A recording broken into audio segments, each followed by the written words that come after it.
pensaba empezar citando a Galeano. Y empezaba a citar a Galeano con ese poema de las cosas chiquitas, ¿no?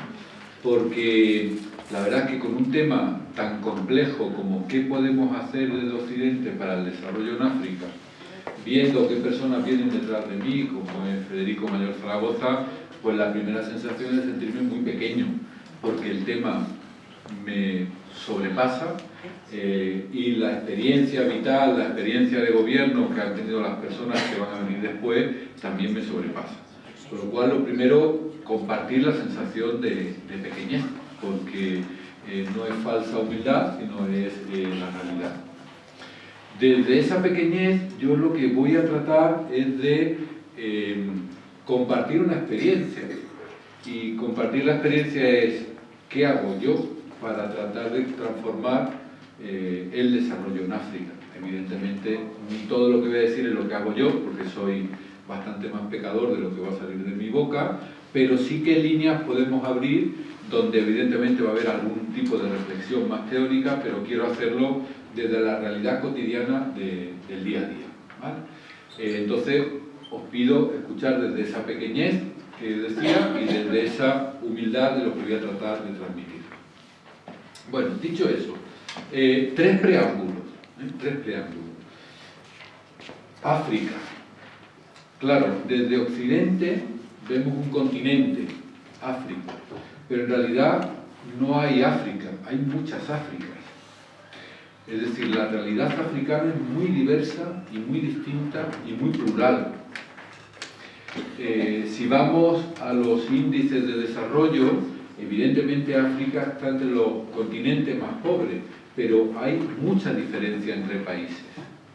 No todos los países africanos tienen el mismo desarrollo económico, ni tienen la misma estructura política, ni tienen la misma estructura tanto de bienes y servicios como de posibilidades de desarrollo.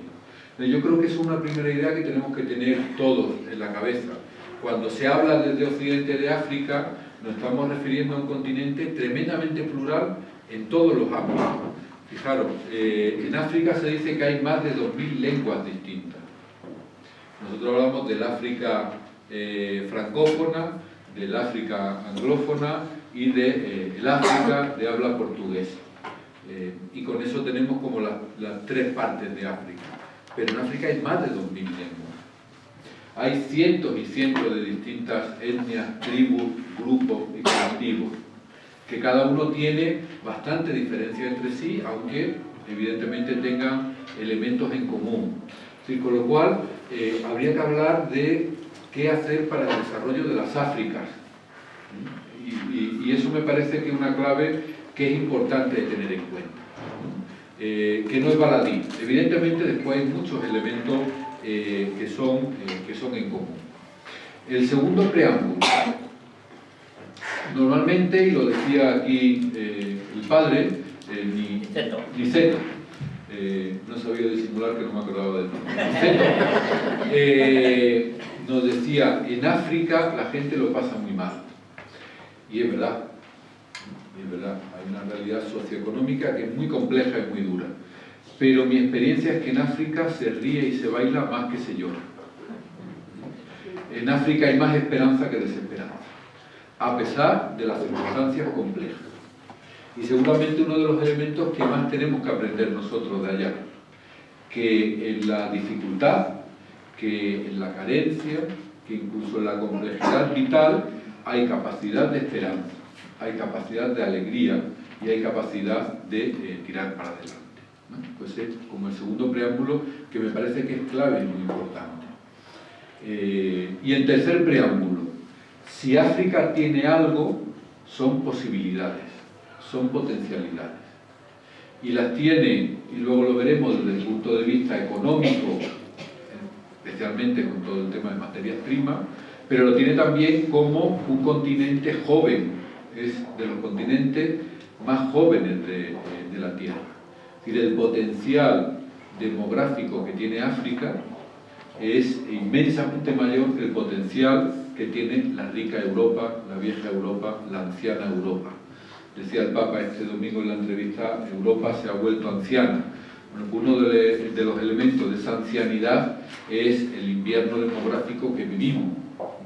Vivimos una forma de vida que nos hace inviable como sociedad porque no hay posibilidad de futuro cuando no hay niños. Y en África algo que llama la atención, cuando te bajas del avión en África y vas a la primera calle, es que hay niños por todos lados. Vayas donde vayas, en mitad de la selva, en la ciudad, en los pueblos, en las iglesias, fuera de las iglesias, en las mezquitas, hay niños por todos lados.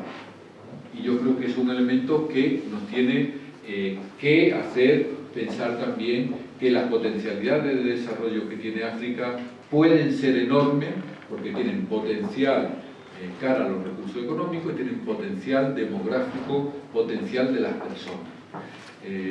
Si habláramos en términos de recursos, los recursos humanos que tiene África son infinitamente superiores a los que tenemos en el rico occidente, aunque nos creamos que tenemos más capacidad y más educación. Bueno, pues son tres preámbulos, ¿vale? Y yo creo que hay que escuchar de ahí, desde ahí hay que escuchar, desde un África que es múltiple, desde un África esperanzada y desde un África con muchas potencialidades, a pesar de la situación compleja en la cual vive África.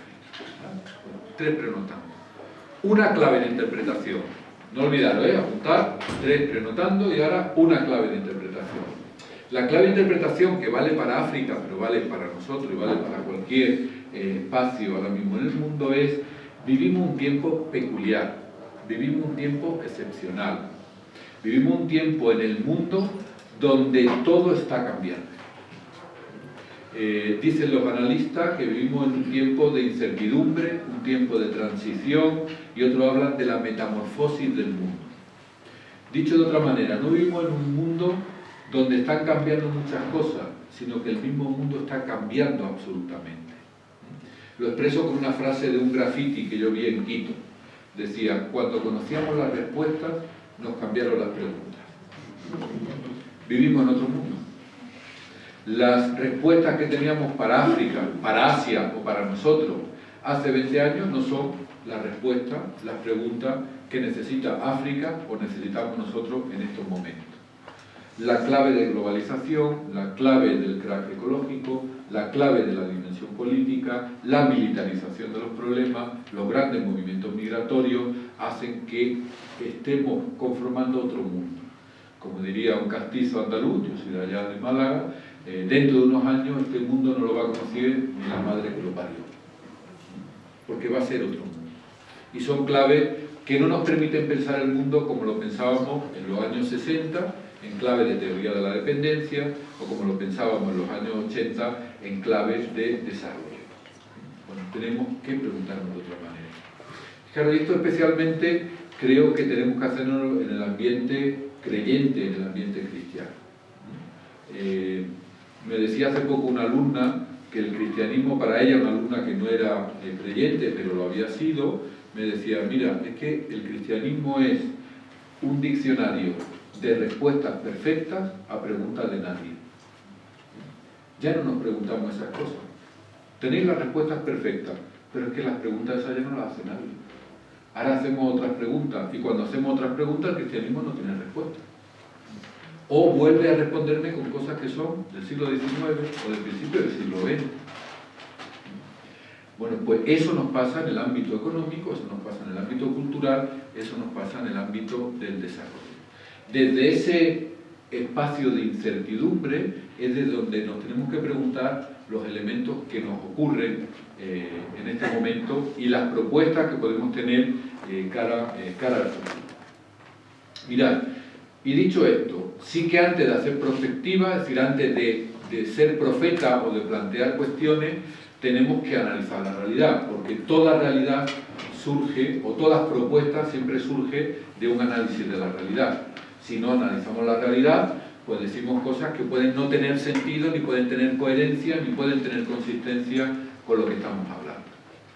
Bueno, ¿en qué momento está África con respecto a la realidad del mundo? Voy a empezar con un ejemplo, y un ejemplo que es duro de escuchar. Y un ejemplo que tintinea no solo los oídos, sino que tintinea en el corazón.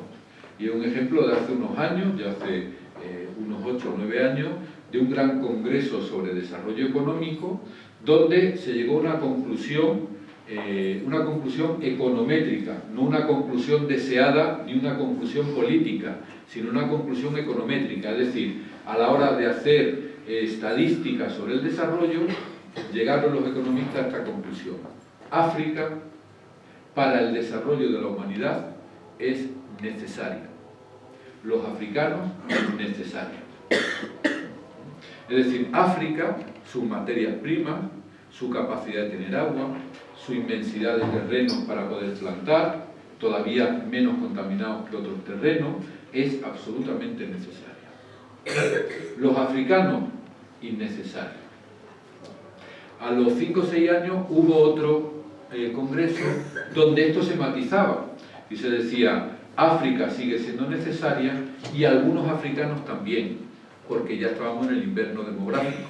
Es decir, necesitamos personas jóvenes y capaces que vengan para que nosotros tengamos una capacidad de crecimiento demográfico, por lo tanto de crecimiento social.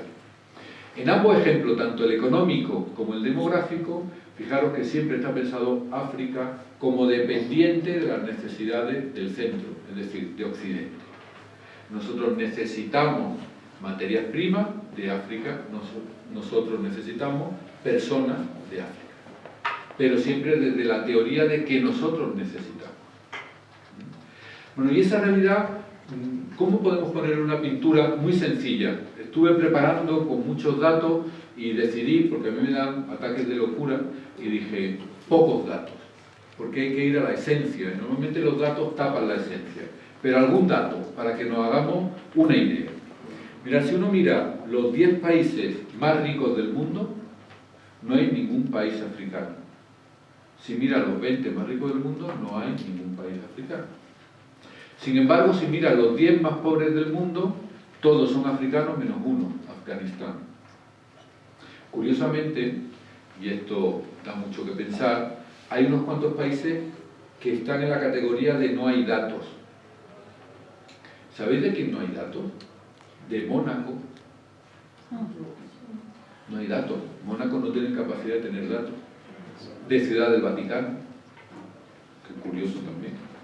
Yo que ya podía dar algún dato. Por la gente que hay allí trabajando, pueden dar algún dato. Es decir, países desarrollados, pero que no dan datos. ¿Por qué no dan datos? Porque son paraísos fiscales.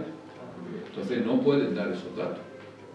Pero detrás de estos países que nos dan datos, todos, excepto Afganistán, son países africanos. Y si cogemos los 20 países más pobres del mundo, todos, excepto Afganistán y Tajikistán o algo así, que ya no sé ni cómo se dice, el resto son africanos. Da que pensar. Un continente con potencialidades, un continente con inmensas materias primas, siempre está en las listas de los que van por la cola. Datos oficiales de Naciones Unidas, no datos de ninguna ONG revolucionaria, sino datos que están al uso de cualquiera.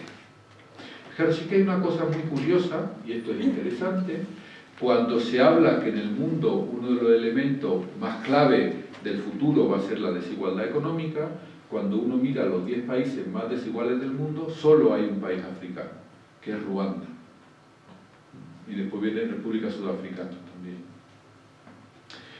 Esa lista de los países de más desigualdad viene del continente latinoamericano, donde prácticamente copan ese top 10 países de Latinoamérica, quitando Ruanda y Sudáfrica.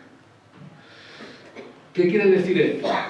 Pues mirad, quiere decir que es un continente donde con tanta riqueza ni siquiera queda en las élites de allá, sino que el tránsito suele ser vía grandes multinacionales.